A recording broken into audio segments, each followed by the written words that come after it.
Switch to observing the body part by part or as a whole in one unit.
words, so you can open your eyes and you can take rest for a minute and then we'll start the discussions.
You see the screen? Yes, sir. Yes, sir. Okay. So we'll go to the next level of understanding of the Buddhist psychology. We call it an Abhidhammic perspective. You'd recall in the beginning when I mentioned about the Buddhist scriptures, I had mentioned about three Pitaks: Sutta Pitak, Vinaya Pitak, and Abhidhamma Pitak. Sutta Pitak deals with the discourses given to monks and lay people, in a dialogic form.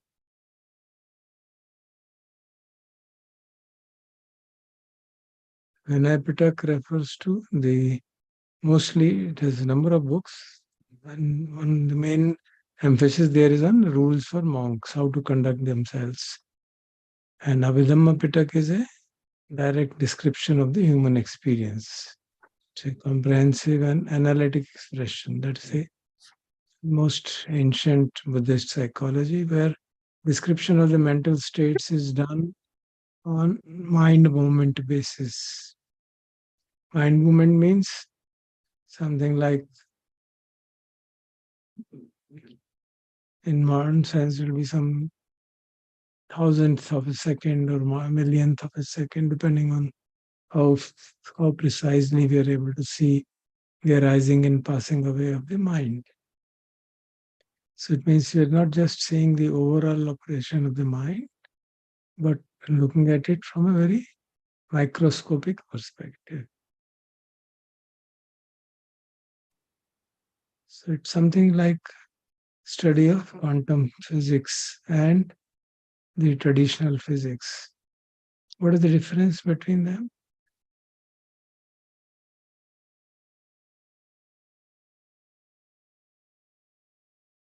In the 19th century, the Newtonian physics was there, which believed where the model of matter was essentially atoms and molecules. Then we went to electron, proton, neutron, and then atom, and then molecule. Now, for normal work, we don't need to bother about atom, atomic structure. You do laboratory work in chemistry or physics, you don't have to worry about where the electrons are going and neutrons are going, because we are taking a macroscopic view. And of course, from electron, proton, neutron, we have come to even finer subatomic particles. Presently, they say there are quarks, or some talks of quantum field. So things are slowly becoming more and more rarefied. The whole idea is that you're looking at the fundamental building blocks of matter. And on that gives you the clue what exactly is the manner in which the gross matter is formed. And then if you have to manipulate that, what is the most efficient strategy to manipulate that? Similarly, we have the study of Abhidhamma. What it posits is that behind the conventional reality which we see in the world, there are objective actualities which possess the ontological ultimacy, which means they are the ultimate building blocks, which have a nature of their own, independent of mind's conceptual processing of the data. And as I've written, analogy with the modern science. So in the modern science, we talk of all these things: electron, proton, neutron, atom, nucleus, quark, and so many levels of understanding. Similarly, the epidemic understanding is at the most fundamental building block nature level. So they said there are certain ultimate realities called Paramatha Dhamma. Paramatha means ultimate reality. Samutti means conventional reality. So these are the ultimate realities. And remember, we're not talking of the world, we're talking of experience. So these are the building blocks of our experience of the world.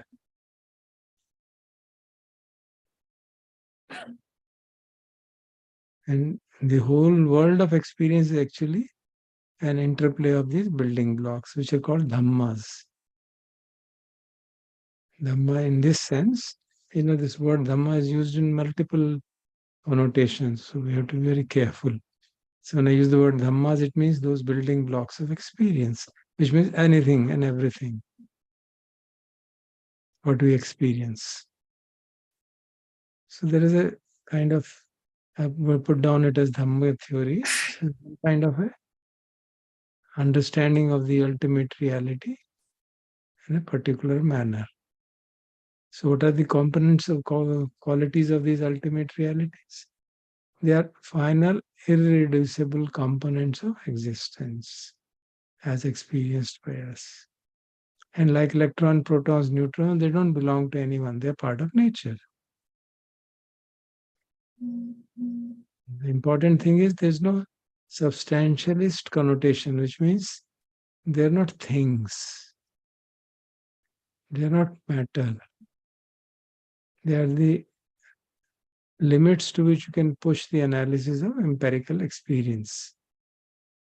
So they are distinct facts of empirical experience, which are peculiar to each Dhamma. So each Dhamma has a Swabhava, a nature, a characteristic. So it is essentially a certain Swabhava which is called a Dhamma. There is no distinct physical entity called Dhamma. And these are inseparable. They exist in a state of homogeneous unity. And yet they are distinguishable. For example, I have already discussed with you material dhammas. You remember what are the material? What is the matter made up of? Five elements: Yeah. What are they? air, water, Yeah. earth. And what is their characteristic? That they don't belong to anyone. They are part of nature. You cannot like really say fire is mine. Yeah, that's one thing. Then we are saying each of them has a distinct sabhava, distinct nature. उनका स्वभाव है अपना. What is the nature of earth element? Its form. Earth element is the characteristic of heaviness, lightness, extension, and space. What is the characteristic of air element? Remember?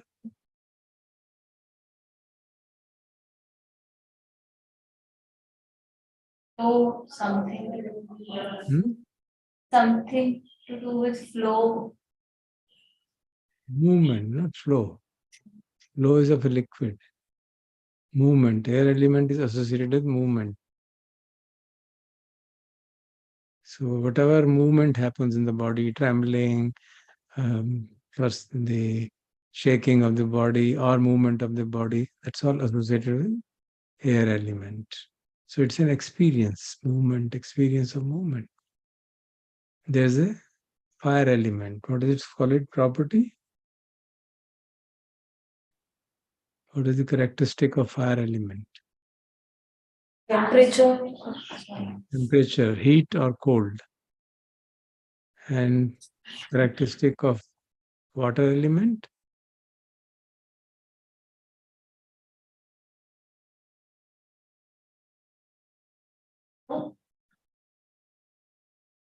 What is the characteristic of water element? I'll explain. If you take atta, flour, and put water on it, what happens? Cohesiveness, binds. It has a tendency of binding together, cohesiveness. And if it is too much, it will just split across. You put too much water in the flour, it will become separated.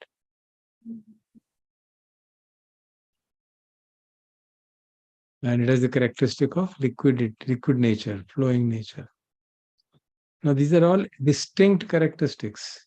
You can't mistake for them, between them. You can't confuse between them.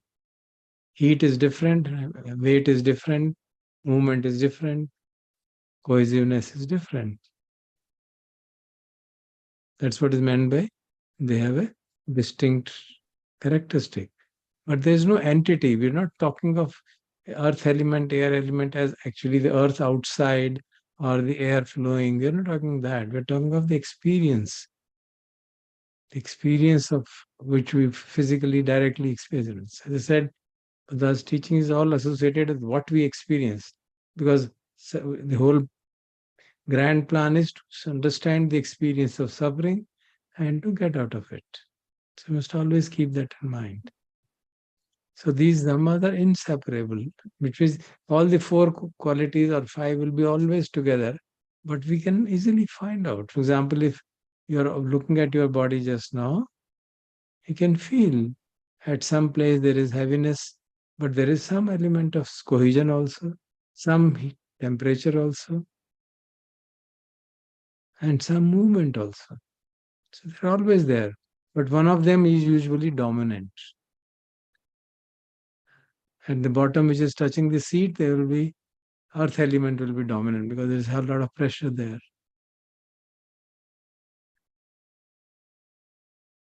If you look at the chest, there is movement which is very discernible. Breathing process causing movement. So air element is dominant. Do you get it? So they are always in combination, yet they are distinguishable. The analogy is given with a soup. If you have a soup and you drink it, you can distinguish the characteristics of various ingredients, but they're all mixed together. You can see there is a tomato, you can see there is some sugar, there is some salt, there is some pepper. You can easily distinguish the taste of them, but you can't identify them separately. They're all mixed together, always mixed together. And we're talking not about the soup, but about the taste of the soup. So, experience of. So that's the basic understanding. So to repeat, Paramatha Dhamma are the ultimate building blocks of the conventional realities, which we know through our sensory experience. So what are the typical Paramatha Dhammas besides the earth, air, fire element? Lobha is a Dhamma. Lobha. You understand Lobha? Greed. Greed has its own characteristics. Dosha is a Dhamma, which means aversion, say anger. You have no doubt when you are angry or when you are greedy. Do you have? Do you sometimes get confused? Am I angry or am I greedy? At a particular experience. So you can see they're all there. Pathvi is a Dhamma, which means experience of heaviness or lightness. Vayu is a Dhamma, experience of movement, and so on. Because these qualities, distinction between qualities may not be so immediately evident, especially of the mental characteristics, unless you are very sharp in your mindfulness. So when the mind is calmed down and sharpened by meditation, we can clearly know, oh, this is arising of anger, this is arising of greed, this is arising of thirst, this is arising of uh, lust, this is arising of hatred. We know that, we can know it straight. But when we are really in turmoil, we know something is going wrong, but we can't distinguish them so clearly. So they're all distinct, isn't it?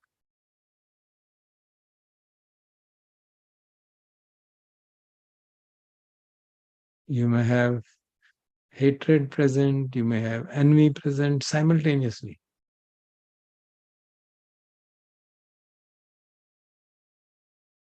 You may have generosity present, you may have friendliness present simultaneously.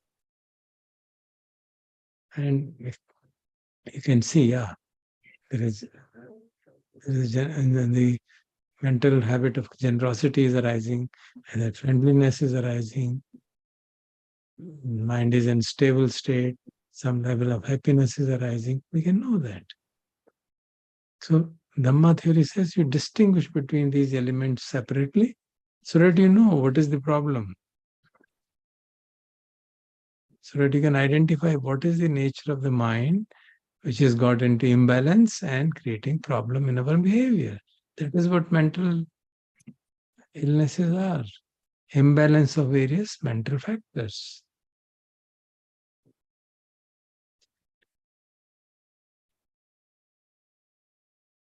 So in the Abhidhamma, the ultimate realities are divided into 4 subcategories. They're called Rupa, Chitta, Chetsika, and Nibbana. The first 3 are conditioned Dhamma, which means they depend on conditions. They are not unconditioned. It's Nibbana, which is seen as an unconditioned Dhamma. And Nibbana is the experience of complete cessation of all suffering, which means this experience arises when all asavas, all impurities, mental defilements have been completely eradicated from the mind, from the stream of consciousness. When all defilements are eradicated, then you have an experience of an unconditioned Dhamma. We say one is liberated. Till such time, there can be a progressive reduction in the impurities. And what are these conditioned Dhammas? Rupa, which you know is the matter. Chitta is the knowing element, consciousness you can call it. And Chetasika are the mental factors. One is the knowing ability of the mind, other is the mental factors which mix up with the knowing ability and create all kind of mental state, mind states. What is the characteristic of the conditioned Dhammas? They are always arising, passing away, arising, passing away at a very rapid rate. And since the rapidity is very high, we can't see them separately, and therefore it gives a feeling of continuity. We can't see that anger is arising and passing away. It seems to be continuous. Unless you are very good meditators, then we all look at it and observe it, and it vanishes. Even before our glance, it vanishes. So you can see anger arose, looked at it, stayed for some time, and vanished. It becomes evident, yeah, it's arising and passing away.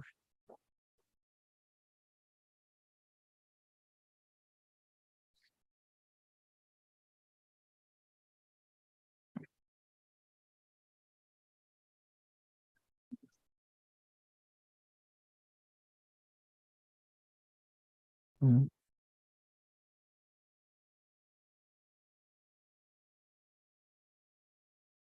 What is the Rupa? We already discussed the Rupa, but I've still, for sake of completeness, put down here.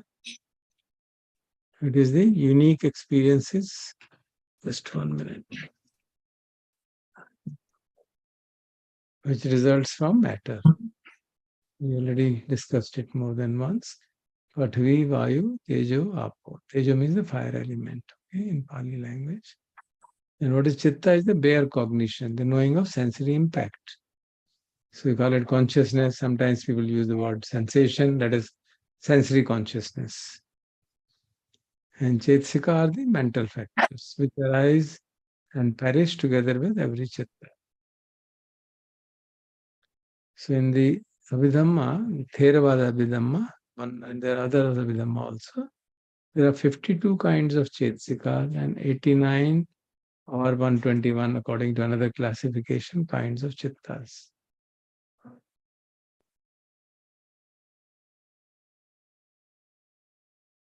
So what are these chetsikas and chittas? Let's see. So we'll talk about the mental factors first, because they are the ones which color our mind with various attributes. Chitta by itself is pure cognitive ability, knowing. When these mix up with it, then the knowing gets modulated and gets corrupted. So what are these mental factors? They're basically classified into three categories. One which are ethically variable, which is or ethically neutral, you can say. I mean, they're it's called variable because they are always present in conjunction with other, and then they take that shape. So there are 7 universals and 6 occasionals. What does it mean? In every chitta, these factors will be always present. So the universal factors will always be present in every mental consciousness. Along with every consciousness, these 7 universal, ethically neutral or variable factors will always be present. Then the chitta can be either wholesome or unwholesome. The term used there is beautiful for certain reasons, which we'll mention. So you can see it as a wholesome in contrast to unwholesome. Or you can call it unhealthy mental states and healthy mental states. So in healthy mental state, there are 19 qualities which are always present in a healthy mental state. And 6 are occasionals. Occasionals meaning they may be present or may not be present depending on the experience, depending on the situation. Similarly, here also, 6 occasionals means they are mental factors which may be sometimes present, other times not. And if the mind state is unwholesome, unhealthy, there are 4 universal unwholesome mental factors and 10 occasional mental factors. So what does it all this tell us? So in a beautiful consciousness or in a healthy mind, there will be at least 26 qualities, which means these 19 and this 7, plus some of these. That's why written 26 plus plus. Some of these may be present, some of these may be present, depending on what is the nature of interaction which is going on at that moment. How is the sensory contact happening? And if the mind state is unwholesome, there will be these 7 and these 4 will always be there. So there will be these 11 mental factors plus any of these occasionals, which are, again depends on situations. So this is the grand plan of the mental factors according to Abhidhamma. And you can see they all total up to 52. Okay. Now what are these? These details of them.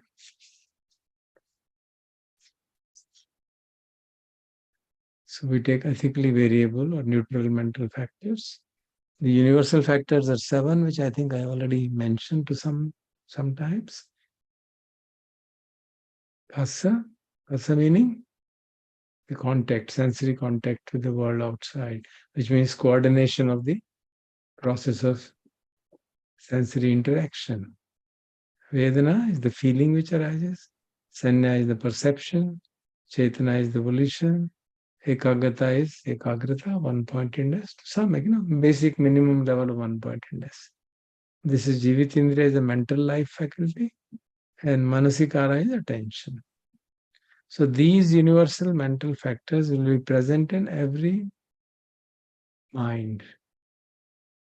These will always be present. And you can see they are ethically variable in the sense that if there is a Other factors which are present simultaneously are unwholesome. They will also adopt the unwholesome character. If the unwholesome, then Chetana or volition will become unwholesome. If there is unwholesome mental factor of anger present, Chetana will also become in that color, will get colored in that, and accordingly, unwholesome actions will result. And then these are occasions, which means these will be present depending on the situation. These may or may not be present. So what are they? Vitakka is initial application of the mind. Vichara is sustained application of the mind. You apply the mind to something and then you sustain it for long periods of time. You can see this is required for meditation very much.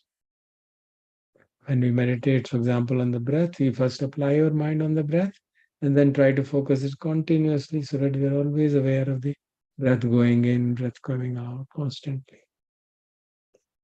Then adhimokha means taking decision, having a decisiveness. Virya means energy or effort. And piti means zest. Priti in Hindi, zest or rapture, you feel joy. And chanda, I have already mentioned to you once when we discussed about chanda and tanha. Chanda is the aspiration, a wish to do something, desire to do something. You can see these all again are ethically variable. Desire may be wholesome or unwholesome. Piti can arise in the unwholesome mind as well as wholesome mind. When you meditate, when you do some great act of generosity, you become joyful. And on the other hand, when a thief goes to steal a house and he finds the door is already not very properly locked, it gives him a lot of joy. No problem, no effort. So, and when he comes out with a lot of money, he's very joyful. But that is the unwholesome aspect. Similarly, virya can be wholesome or unwholesome. The effort that a thief makes to break into a house is a lot of effort, which is unwholesome. And the effort which we do for our meditation purposes, or the effort which you do to understand a subject, is a wholesome effort. So that's how these occasional mental factors can get changed in the colors of the remaining mental factors which are present. Okay. Then we come to the unwholesome mental factors. So there are 4 universal mental factors. What does it mean? In every unhealthy mind, these 4 things will always be present. So you look at it from your perspective of a psychologist. What are those 4 unwholesome factors? There will always be some delusion, not understanding the reality as it is. There is ahirya, which means shamelessness. One has no sense of moral shame. It may be minor or major, but it will be there always. There will be recklessness. Moral fear is absent. That I'm doing immoral action, and there's no fear of that. Sheer recklessness. And then uddhacha. Uddhacha means restlessness. So whenever mind is unhealthy, there will be restlessness. And these are the universal factors, and there will be some of these also will be present. Occasional fact. What are these occasionals? Lobha. Lobha means greed. And various shades of greeds. So strong or mild or large. Or greed towards things, greed towards objects, human beings, which becomes lust. So you can have greed. You may have ditti. Ditti means wrong view. Looking at the world in a wrong manner, which is quite directly related to delusion. Then mana. Mana means conceit. I am. A sense of superiority or a sense of inferiority or a sense of equality. I'm equal to you, of course. What do you think you are? You're not my boss. Oh, what do you think? You're just a clerk in my office. I am the CEO. Conceit. Then dosha. Dosha means aversion. And dosha has various shades. It may be angry, anger. It could be hatred, depending on the intensity. Then issa. Issa means irsha, envy. Envy arises when we see somebody more prosperous, more fortunate than us. Then matsarya means miserliness. You don't want to share your things with anybody. You are very acquisitive, hold on to things. Then kukkucha is remorse. Remorse at having done something wrong. And you're upset on that account. Then thinna is sloth. And midha is torpor, which means mental laziness and physical laziness. And then vichikitcha is doubt. You're under a doubt. I don't know, should I do this or not do this? Am I right or am I wrong? And that kind of doubt can eat into the mind states. So you can see these are the unwholesome mental states, mental factors which are present in an unhealthy mind. And now, depending upon which of them is present, will be the nature of illness and nature of treatment required. You can easily see, usually, lobha and dosha will not be present simultaneously in the same mind state, but they can arise one after the another. One can be Chi and then Isha, they can also arise together.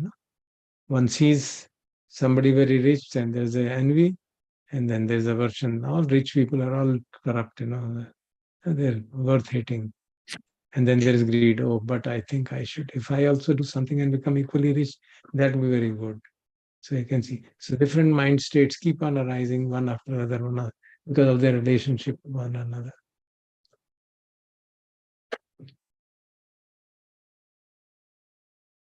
When somebody has done something very wrong in the past, broken some precept, then he or she remembers, oh, I've done that, I shouldn't have done it. What if somebody finds out? Then fear begins to arise, aversion begins to arise. Or, oh, even if they find out, I don't care.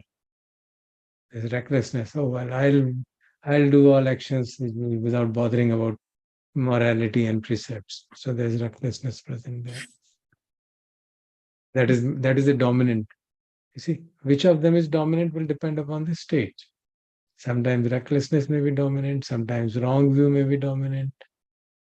No, this person has a particular ideology, and this ideology is wrong, and therefore this person is worth hating. So you can see how things correlate, and then the mind states become more and more complex.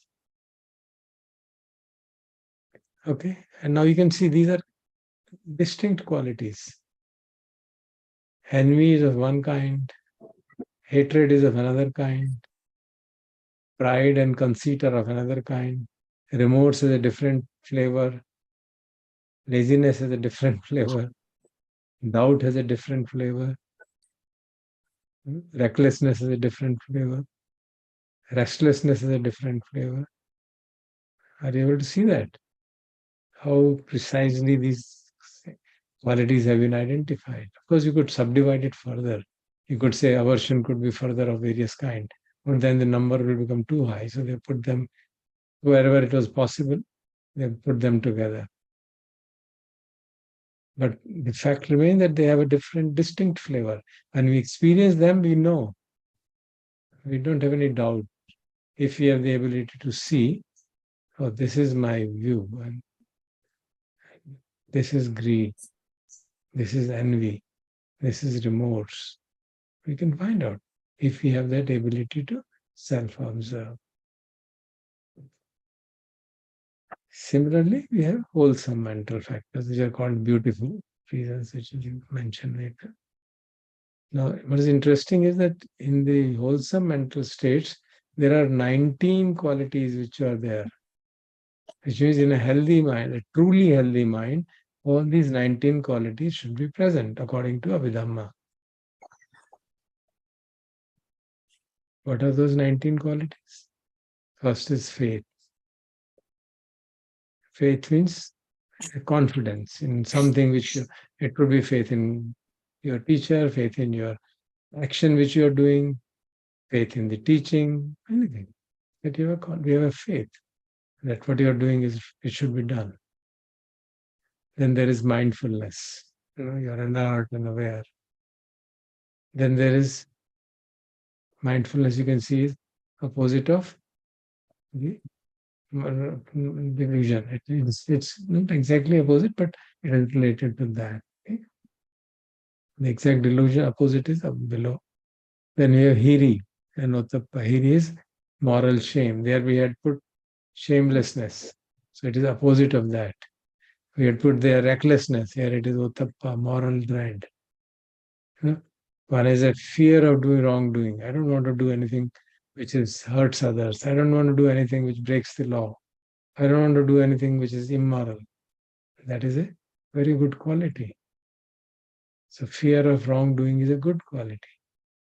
Sense of shame on wrongdoing is a good quality because it protects us from wrong actions.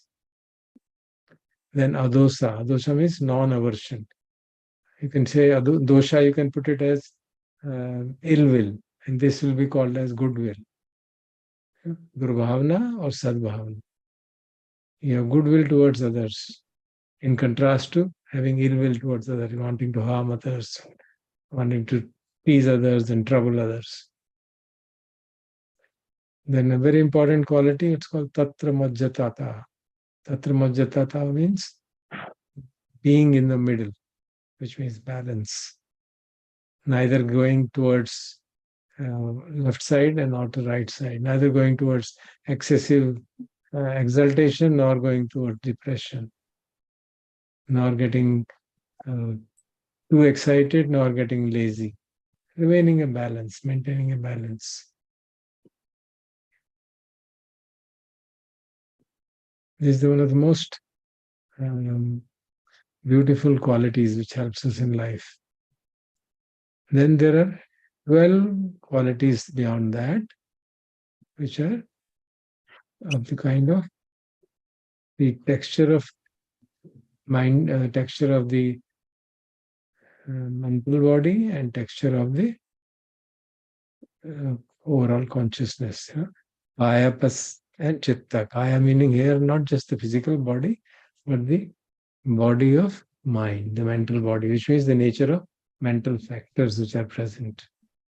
And chitta means the overall nature of the consciousness now. So what are these? Tranquility is one important thing. That our mind and mind states are not excited. There's a tranquility in them. There's a calmness. And what is it that? It is actually that which removes the restlessness, which removes the remorse. If these are not present, we get into unwholesome states of remorse and restlessness. So that's called kaya pasadhi, chitta pasadhi. Then kaya lahuta, chitta lahuta, which means lightness. Lahuta means lightness, lightness of the mental factors and lightness of the overall chitta. And how does it do lightness? It counteracts the laziness. Laziness is a characteristic of heaviness, isn't it? A person who is lazy is just falling down. His Pathvi Dhatu increases, so he can't move. And this is lightness. So it is a antidote to Thinamidda, or antidote to stupor and sloth, which you had seen there earlier, sloth and torpor. Bodily laziness and mental dullness. They are counteracted by lightness. Then there is malleability. Kaya mudita, chitta mudita. Malleability meaning you can shape the mind, you can change the mental state. It's not, you're not rigidly holding on to something.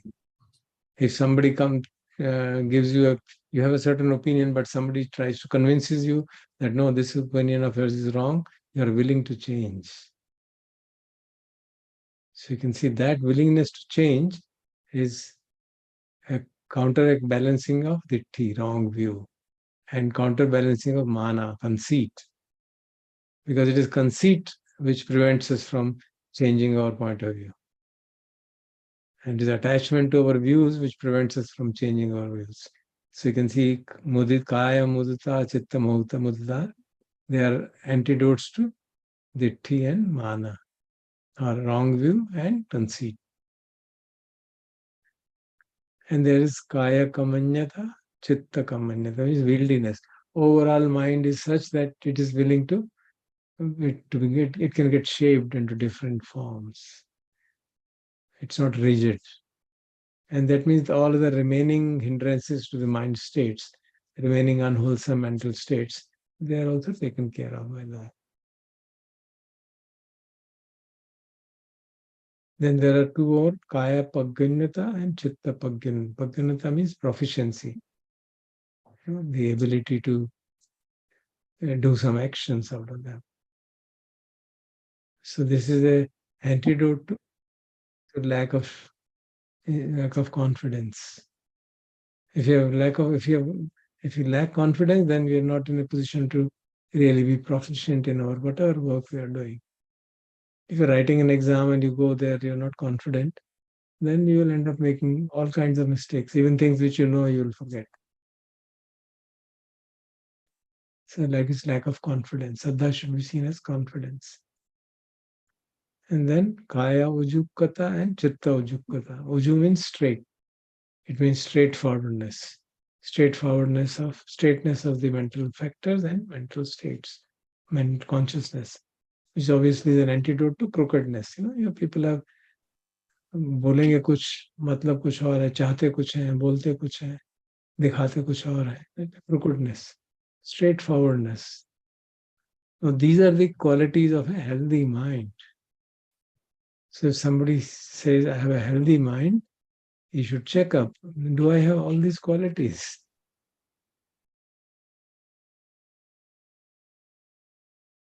You get it? And you can see that more often than not, we don't have all of them qualities.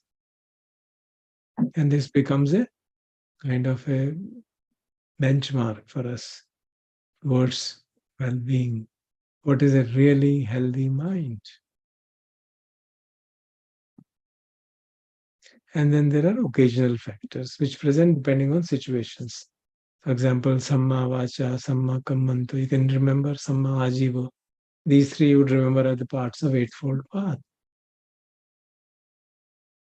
Now, we don't always keep on speaking or always acting or always are working towards livelihood. But if the whole mental state is wholesome, then these will always also be present depending on the situation. That's why it's called occasional. Then there will be karuna, compassion, which is antidote to cruelty. Rather than being cruel, there will be compassion. If you see somebody suffering, there is a compassion towards. Even if somebody has harmed us and we see he's suffering, we still develop compassion. Then there is mudita, appreciative joy. It is an antidote to what? What will it be antidote? Which unwholesome mental state will it be an antidote? Which means you're feeling happy on seeing others happy. Appreciative joy means mudita is a Hindi word also. Seeing other people happy, seeing other people's success, you become happy. And so it's an antidote of which mental state? Something like sadist, ill will. Just now I mentioned in unwholesome mental states, I had mentioned that.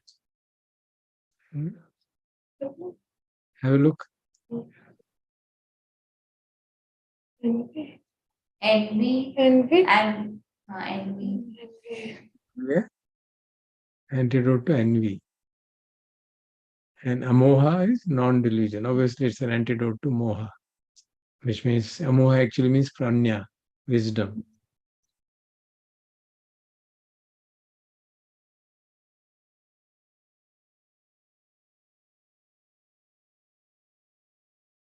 Okay?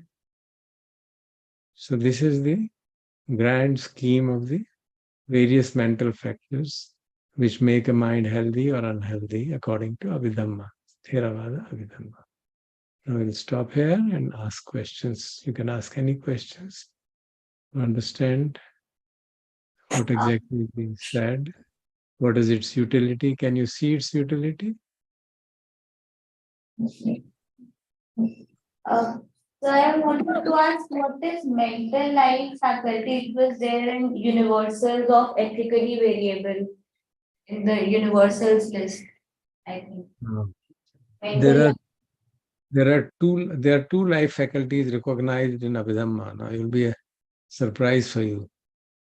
You now doctors also medical scientists also recognize there is a faculty of the mind and faculty of the body. Body may be alive, but mind may be dead. We call it brain dead. But it's not dead physically. So that's why there are two life faculties identified at that time, is 2600 years ago. They knew there's a faculty of life associated with mind and faculty of life associated with the body. So one is called Jivitindriya and the other is called Rupa Jivitindriya. Means life faculty associated with the body. That means that which energizes the mind, that which energizes the body, which gives vitality to the mind, which gives vitality to the body. So when a person is in total coma, vitality of the mind is gone, but body is still in vital. And that's why doctors try and see if something can be done. If it is still in a state of irreversibility, they try and bring the situation back to some level of uh, understanding of the mind. And people do sometimes come out because then the faculty of the mind has not fully extinguished, it has attenuated drastically. Whether it will arise or not, we don't know. That depends on karma. So that's a more difficult situation to understand. So the life faculties, according to the understanding, is fixed at the time of the birth, how long a person will live. And it's, for most of us, it is impossible to change it.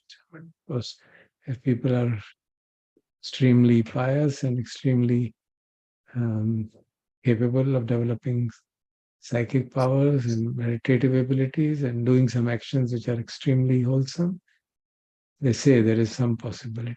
But I don't know much about that. There's a belief there is. You don't get such information directly in the teachings of the Buddha.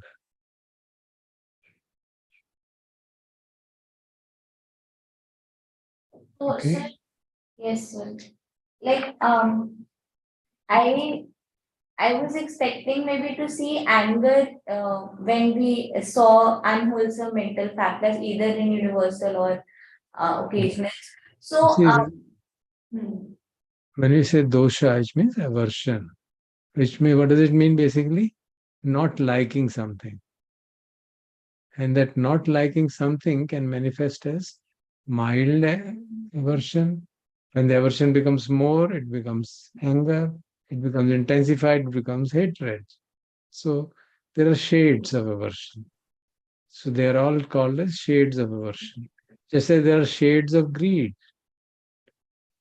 isn't it? Mild wanting something mildly, then it becomes more, which results in theft. Still more, it results in trying to grab things. And when directed towards human beings, it becomes lust. So you can see that there are very shades of lobha and shades of dosha. So rather than putting down various shades, they have identified something as a unique characteristic is. In one case, unique characteristic, I want that. In other cases, I don't want it, which is very distinguishable. Yeah? That's why, and in one mind state, either it can be lobha or dosha. Both will never be present. You can either like something or dislike something at one particular time. Of course, next moment, what you liked earlier, you may not like. That's true. That's okay. But at one particular moment, either there will be greed or there will be aversion. And depending on the intensity of liking, there will be different levels of greed and different manifestations for which we have different names in English language. Similarly, different names in English language for various intensities of aversion.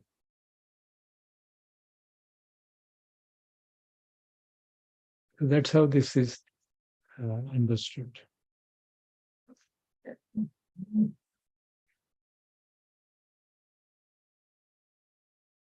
Anger, hatred, and ill will. There are various shades of the same. They all have the same characteristic of they make the mind um, wanting to run away from that situation. And they arise because of unpleasant feelings. You remember, we have studied dependent origination, feeling Vedana Pachaya Tanha. So feeling is unpleasant, then the result of it will be various types of aversion. Tanha will be of the nature of aversion. If the feeling is pleasant, then it will be various levels of greed, of craving. So understanding their origination, they are of the same kind. They arise as all lobha will arise as a reaction to pleasant feelings. All dosha will arise as a reaction to unpleasant feelings. So that's why they are classified in these two categories rather than any further subdivisions, because their characteristic is the same.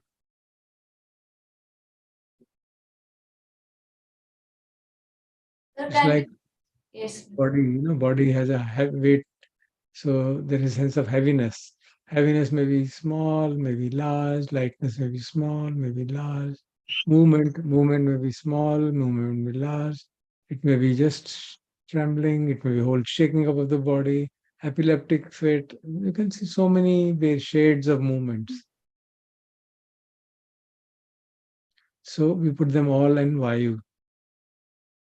That's the idea is to classify them, but not to make it infinite. Make it classify in a manner that there is a clear characteristic of each of the dhammas. So the distinction between ill will and anger and greed and hatred is not a distinction of sabhava. The basic characteristic is not wanting. So that's how this classification is done. Okay, now you can ask, you were saying? I was just asking, can you please go back to the slide of neutral mental factors? Yeah. Yes, so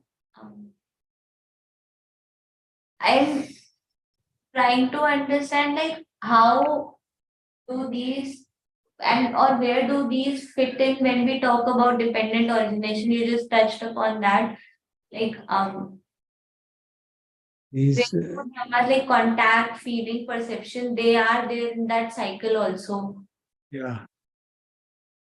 So the dependent origination is an explanation of how we interact with the world. Mm.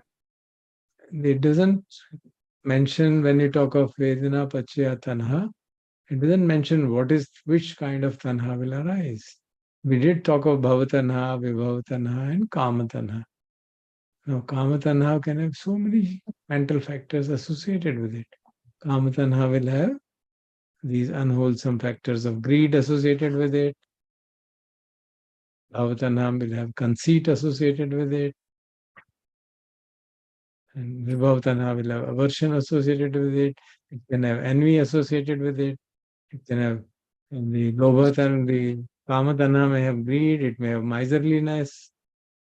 You understand? Then Vibhavatanha may have remorse associated with it.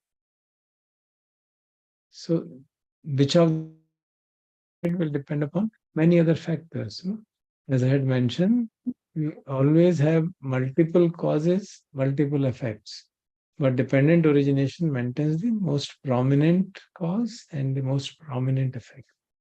It doesn't give you a comprehensive view of it because it doesn't tell you what is that conditionality. It says Vedana Pachayatana. What is this Pachaya? It says which Pachaya is a conditionality. What kind of condition? Does Vedana and Pachaya arise one after the other? It arises simultaneously. Does Vedana condition Tanha, or can Tanha also condition Vedana? So there is a whole possibility of conditionalities. All those conditionalities are also discussed in Abhidhamma. And there are 24 kinds of pache identified.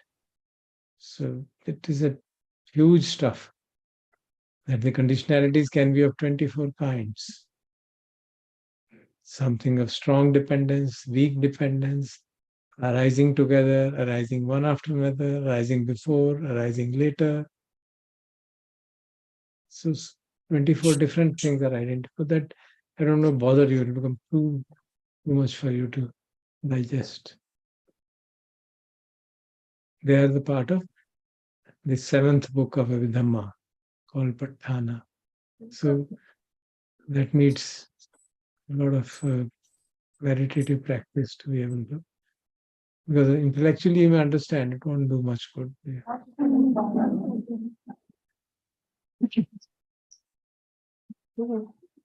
Yeah, now go ahead, Annie.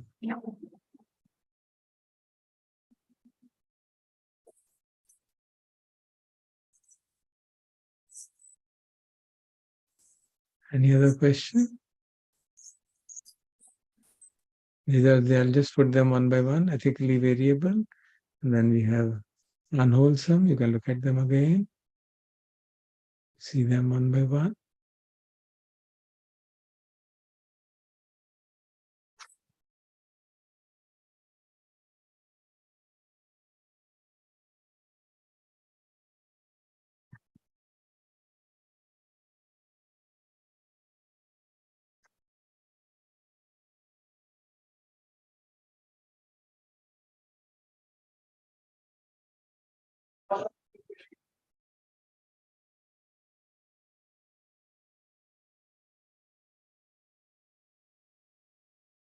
And this is the beautiful mental factors.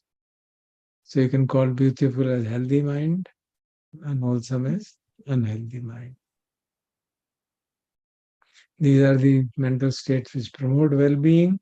Those are the mental states which hinder the well-being, which prevent well-being.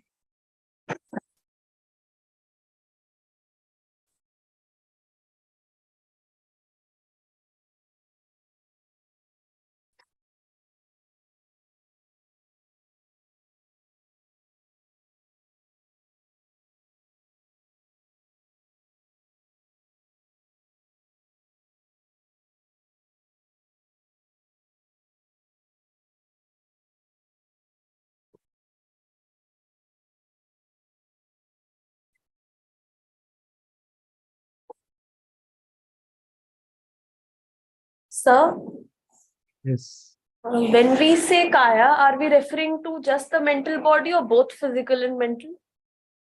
I mean, there's a different opinion about this, because all this is based on an ancient books, So generally it is seen referring to the mental body.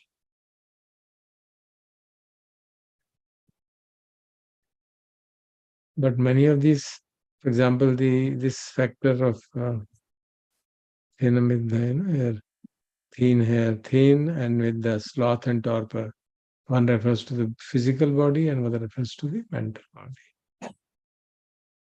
Laziness of the mind, or dullness of the mind, laziness of the body, or drowsiness, for example.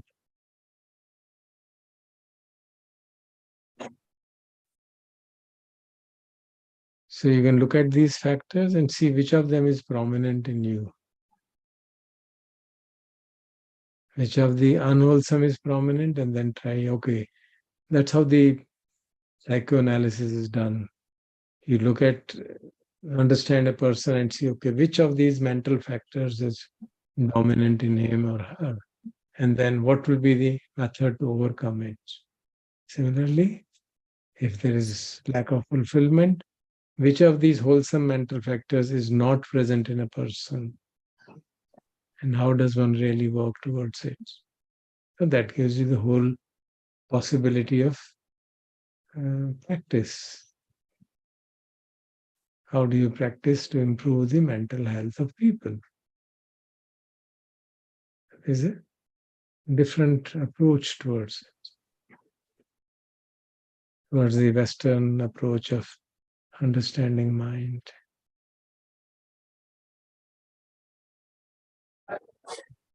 Okay. Any other question?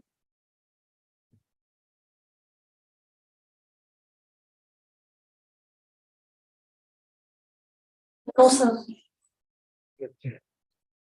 Then we go to this typology of consciousness. What are the various kinds of chitta? I won't go into detail, I just mentioned them. But this is the basic elemental chitta, which means a chitta in which there are no wholesome and no unwholesome mental factors present, only the universal, ethically neutral mental factions present. They'll always be there. So these 7 universal, ethically variable mental factors are going to be always present.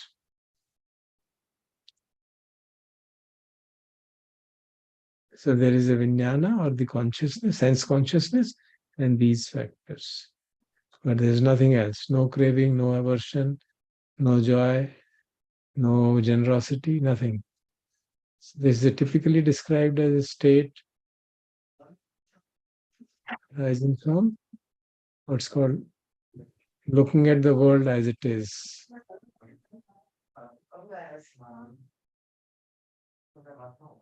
In the seeing, there is only seeing. That's how it is described. In the hearing, there is only hearing. No reaction to it. You just are stationed in such a uh, calm and quiet state of mind with so much of wisdom that the external world doesn't impinge upon you.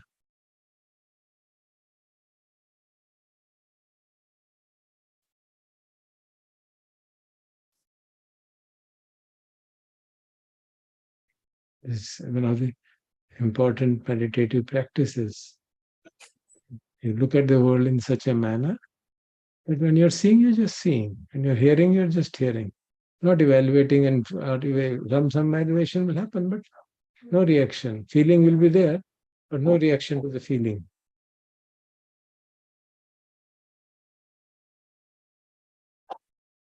No response to the feeling. Just aware, oh, this is feeling. Finished.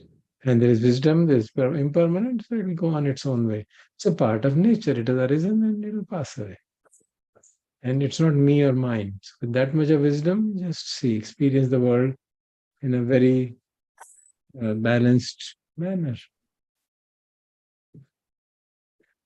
But for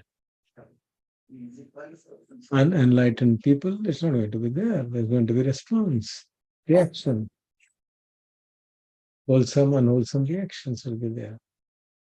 So we define the various kinds of mind states. They are classified as 89 or 121. I'll just briefly mention. So they are categorized in accordance with the various realms of existence. And they are related to various levels of deep absorptive meditation. So these are the sense sphere chittas, which means 54 types of mental states in the sense realm, in which that is the human realm, animal realm, and the realm of the deities, devas, as they are called. They can be unwholesome, wholesome, and ethically neutral. Rootless, they are called. No roots. Where roots means, what are the roots? Foundation. Yeah. So in terms of mental states, what are the mental roots? Did I mention? Lobha, dosa, moha. They are the roots, unwholesome roots. I think I better mention it. I think I didn't mention. No? Moha, lobha, and dosa. They are the 3 roots, which means they are the foundations of all mental states, unwholesome mental states. Moha will always be present, then either lobha will be present or dosha will be present. So these are called the 3 unwholesome roots from which spring all unwholesome mental states. And then there are 3 wholesome mental roots, which are the alobha, adosa, and amoha. These 3 are called wholesome mental roots from which all the wholesome mental states spring. It's like a tree. These are the roots, and then from branches are all other mental states. So these are unwholesome roots. These are with wholesome roots, and some functional chittas, and these are rootless. There's no root in them. They are the mind states arising as a result of past action. They're called vipaka chittas, for example. Something which arises as a result of some past action, it doesn't have any roots. It's just a situation. It creates certain situations. Now how we respond to them will create further roots. So these are all the sense realm. Then there are higher realms. There's fine material sphere of chitta, name materials. These are called Rupa Brahmalo, and these are called Arupa Brahma. And supermundane means states of mind associated with a fully enlightened being. And they are of various denominations. They are sometimes classified into 8 categories, sometimes into 40 categories. We don't have to bother about them. I'm just giving just this much. I won't really go into details of all of them. What are the distinctions? These are states in which some of the beautiful factors are present, some of the beautiful roots are present. And these are the states in which some of the unwholesome roots are present. And these are the states which are either arising from vipaka or they are functional states. Mind states which have a certain function to perform. They are neither ethical nor unethical. They are purely functional mental states. So I'll not go into details of it. And There is the external noise disturbing you. There's some construction going on our side. Is it disturbing you? no, there's enough disturbance on my side for me to say. Okay.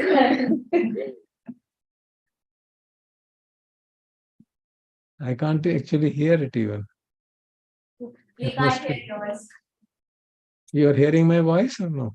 Your voice with the disturbance. No. Yeah, that's the advantage of these mics. They have a certain field of influence. So beyond that, they don't catch. So it protects us. If you have too sensitive mic, then we'll be in trouble. Okay. So then we'll consider the application. We'll take it tomorrow, next time, because it's already must be very heavy for you. It's okay. Now, if there's any question still arising, you can ask me. Otherwise, you can sit and meditate for some time. Any question about what we have done today? I'll just quickly go through all these slides one by one and hold on for a few minutes or so.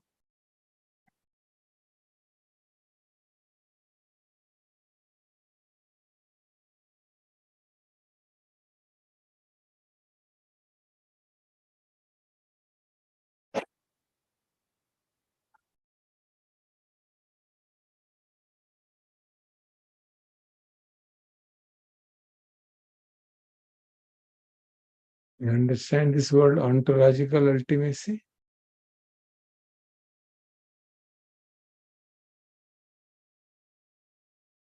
Hmm? You understand? You understand the word ontological? What does ontological mean? The nature of reality. Which is they are the actual reality. Everything else is a appearance, conventional reality and the ultimate reality. So, for example, in modern science, we say, if you forget about quarks, we say electron, proton, neutron are the real things. Atom is essentially a combination of them, and molecules are combinations of atoms. Isn't it? So they become the fundamental particles, or if you want, quarks become the fundamental particles. They are the ultimately real. But here we're not talking of real in the sense of a thing, but in the sense of an experience. So that's more abstract to really visualize. So these are ultimate building blocks of experience.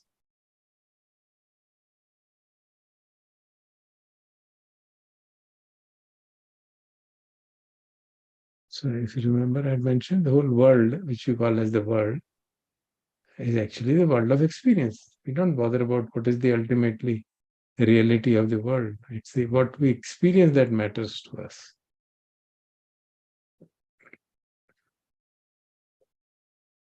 And these are some of the important characteristics. You can have a look at them again and see if anything is not acceptable.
Good. So we can stop now.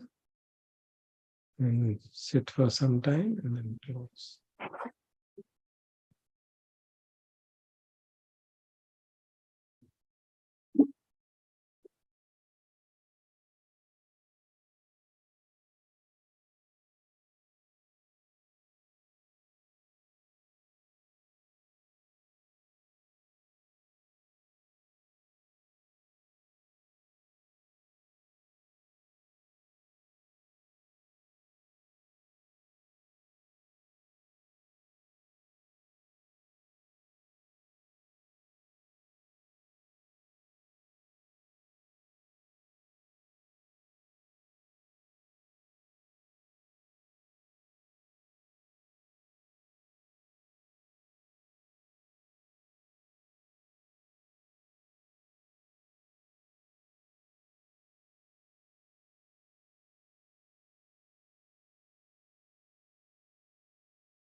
Mm.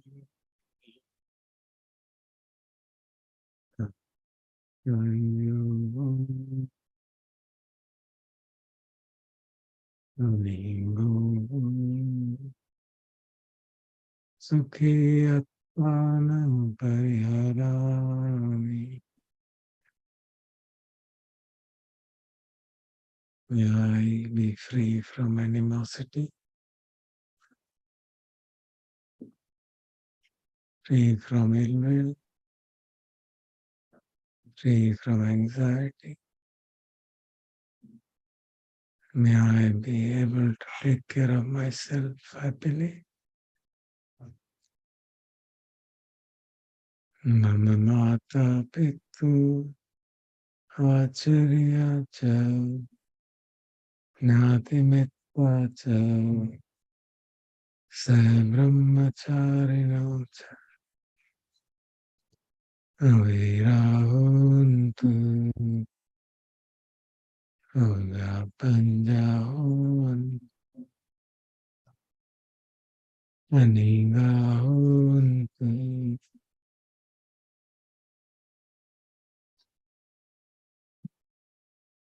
Sukhiyatanam pariharantu.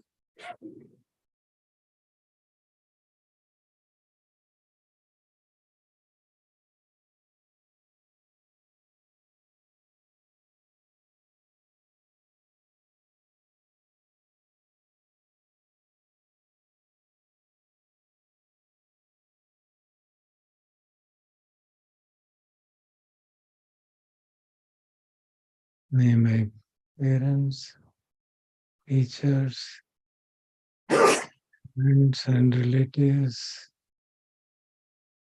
fellow Dhammafarers, fellow students, be all free from animosity,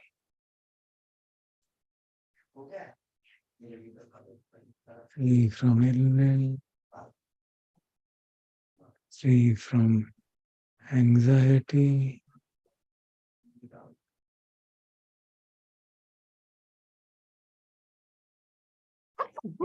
and they will be able to take care of themselves happily.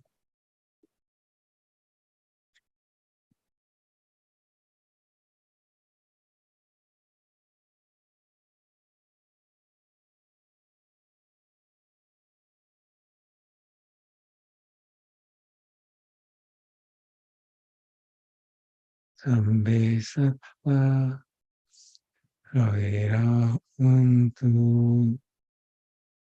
Avyāpaññāvantu Anigāvantu Sakhiyatmanam Pariharantu.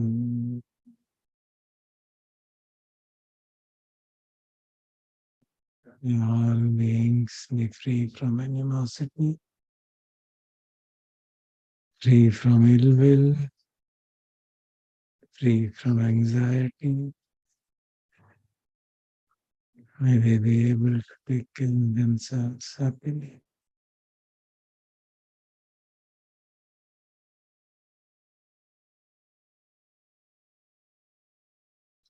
Good. Thank you very much. Yes, we can conclude our class today. All the PowerPoints which I have used till now, I put them on my website. So if you wish, you can refer to that and download them or use them whenever. So as soon as this lecture will be over, I'll put that also there. Okay. Fine. So I'll just close it.